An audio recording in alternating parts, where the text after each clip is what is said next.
Ayan, Dalagang Isay, ni kami kalab shoutout Dalagang Isay. Ayan. Ayan, unahin ko na binabati kita ng happy birthday. Yan ang pabungad ko sa iyo na sa birthday mo, ito, granted lang lahat ng pangarap mo ay matupad dahil sa gusto mo ang birthday mo ay maging maayos, maganda. Ito lang masasabi ko kay Dalagang Isay, no? Nagkakilala kami sa YT. Kung ano siya sa YT, sa tingin ko naman, sa personal, ganun din. Kasi pagka nagkakausap kami dalawa, kung ano ang tawa niya, ayan ang tawa ko, ganun din kami sa hindi na yung pag kami dalawa na lang nag-uusap sa mag-video call na lang kami, na kami dalawa ay nagkakakitaan, pero mas madalas mukha ko talaga ang nakikita nila sa video call. Ayan talaga, kung ano yung pagkakakilala ko kay Dalagang Isay na ang number one talagang gusto ko kay Dalagang Isay, prangka. Napaka-prangka ni Dalagang Isay. Kaya yan, yan ang isang gustong-gusto ko talaga, yung prangka ang tao. Kasi gusto kong maging totoo. Kasi gusto kong maging totoo ang tao. Kasi kahit masakit, masaktan ka, at least alam mo na mayroong kang mali kung ano. Kasi ganun naramdaman ko sa kanya yan, nararamdaman ko yung Dalagang Isay. Ako, madalas kami magkasama sa mga live namin sa LS, magkasama kami dalawa lagi. At ako talaga, maakyat ako sa kanya, pang lapida lang ako doon sa taas kasi hindi naman talaga ako kumakanta dahil mas maraming magagaling kumanta. Maakyat lang talaga naman ako sa taas. No? At siya pag umakyat siya sa akin, todo kanta. Ito lang talagang hindi ko lang maano kay Dalagang Isay na pagka kumakanta siya. Yung naka-ready na akong parang pag umaakyat siya, alam ko na yung gagawin ko na mag-mute na lang ako kasi hindi ka talaga eh. Kasi pag kumakanta siya, ayaw niya yung may kunting ungol-ungol dyan o makamute, nakabukas yung ano mo, naka-open yung mic mo, ganun. Kasi madalas niya ako sabihan, kahit wala akong mga gadgets sa ano ko, yung akyat ko lang, yung pinang-akyat ko lang na cellphone, siyempre pang-akyat natin cellphone, kahit wala akong mga gadget na mga dala-dala sa pag-akyat ko, sasabihan niya ako, Ate Ems, patayin mo, mag-mute ka kasi nag-i-echo ka. Sabi ko, bakit ako mag-i-echo? Wala naman akong mga gamit dito. Ay, Ate Ems, nag-i-echo ka. At saka yung pakasabi niya, hindi yung Ate Ems, pwede bang paki-up naman kasi nag-i-echo. Ate Ems, nag-i-echo ka, patayin mo, mag-mute ka, Ate Ems, mag-mute ka, Ate Ems, kakanta ako, mag-mute ka, nag-i-echo ka. Yan, alam niyo, sa totoo lang, no?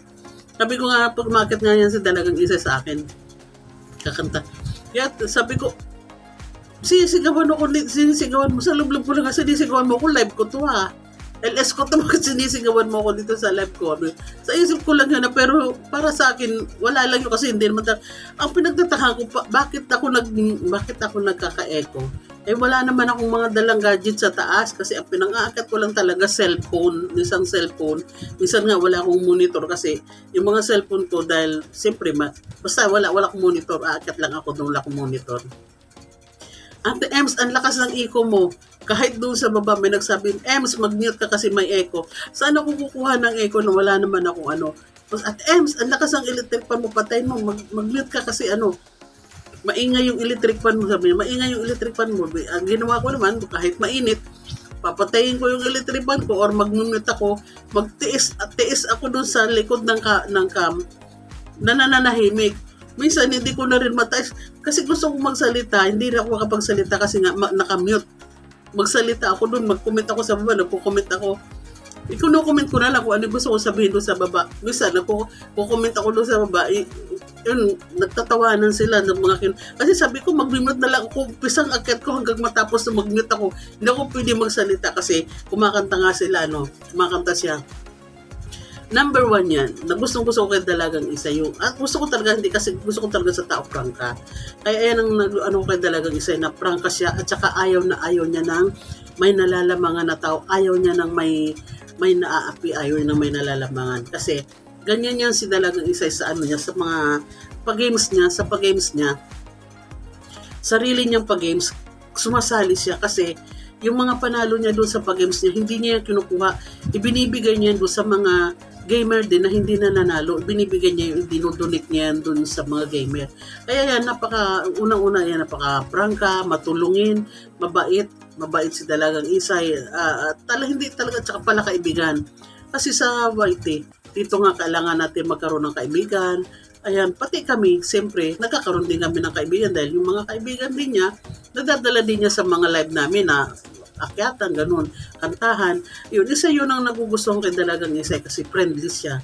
At saka, isa pa yung gusto ko sa kanya, yung ayaw niya naman, kasi ganun din ang gusto ko kaya nagkakamats kami.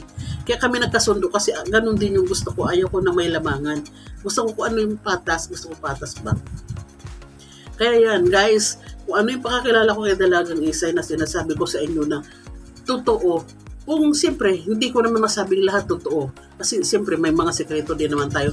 Pero doon sa pagkakakilala ko, kaya ko siya naging kaibigan, gusto ko siyang kaibigan, dahil alam ko yung pinagsamahan namin dalawa at saka alam niya kung ano yung pinagsamahan namin. Nagda-down kami sa YT, kaming dalawa magkasama, maraming sa amin na sabihin ko na may mga nang bus sa amin, magkasama rin kaming ibinas na nasa taas kami. Kaya alam ko, kaya magkasama kami dalawa ni Dalagang Isay. Kaya yan, nilang Dalagang Isay, wish ko na lang sa'yo dito sa birthday mo na magkaroon ka na ng matatawag na papa. May matatawag kang papa or han. Yan, gusto ko rin naman talaga na magkaroon ka ng makakasama sa buhay, no? At mayroon ka ng masasabihan ng, oo, basta gusto ko lang na, kasi kailangan din natin yung, basta yun ang wish ko sa'yo na magkaroon ka ng papa or han, o basta gusto ko lang yun na magkaroon ka ng kasama sa buhay. At isa pa, pinakang dabis doon, magkaroon ka ng Little Isay. Little Isay na matatawag natin na Little Isay. Kaya, wish ko, unang-una pa, isa pa yan, pinakang the best mong gagawin. Yung health mo, yun ang health na unahin mo sa sarili mo bago yung pwede kang tumulong, pero unahin mo yung sarili mo. Kasi kung unahin mo yung sarili mo, yung sa health mo, alam mo yan kung ano yan. At alam naman natin kung ano talaga yan. Yung sa health mo, kung matutulungan mo yung sarili mo, mas marami ka pang matutulungan. Kaya una mong tulungan yung sarili mo na pagalingin kung anong meron. Kung yung pag-ibig mo ay medyo yung pag-ibig mo ay ayusin mo muna, pag-ibig mo ay yung i-move muna.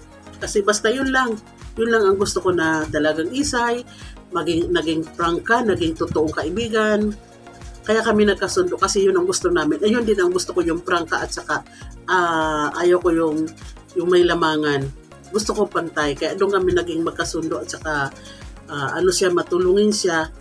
Ako naman, andito lang din naman lagi nakasupport sa kanya. Kaya inaano ko siya na kung saan ka, andun ako. Kung saan din ako, andun din siya. Kaya kaming dalawa, lagi kami magkasama.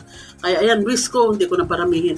Wish ko Dalagang Isay na magkaroon ka na ng papang matatawag or honey at magkaroon ka ng Little Isay dyan sa birthday mo. At wish ko ngayong December, sana magkatotoo naman yan.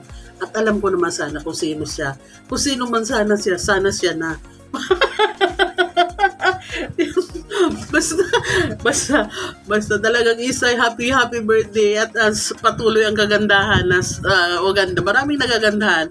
Ayan, patuloy ang kagandahan Dalagang Isay. Happy birthday, I love you Dalagang Isay. And sana wish ko rin na magkita-kita tayo sa personal. I love you, bye-bye. And wish is granted Dalagang Isay. Bye-bye. At nandito lang si Ate Ems, laging nakasupport. Support talaga sa'yo Dalagang Isay. Kaya tayong dalawa, alam mo naman kung ano yung pinagsamahan natin. Kaya kung ano yung bus sa'yo, bus din sa akin. Kaya yun, I love you all Dalagang Isay. And I love your family Dalagang Isay. Wish ko talaga na magkaroon ka na ng papa. Bye-bye, I love you.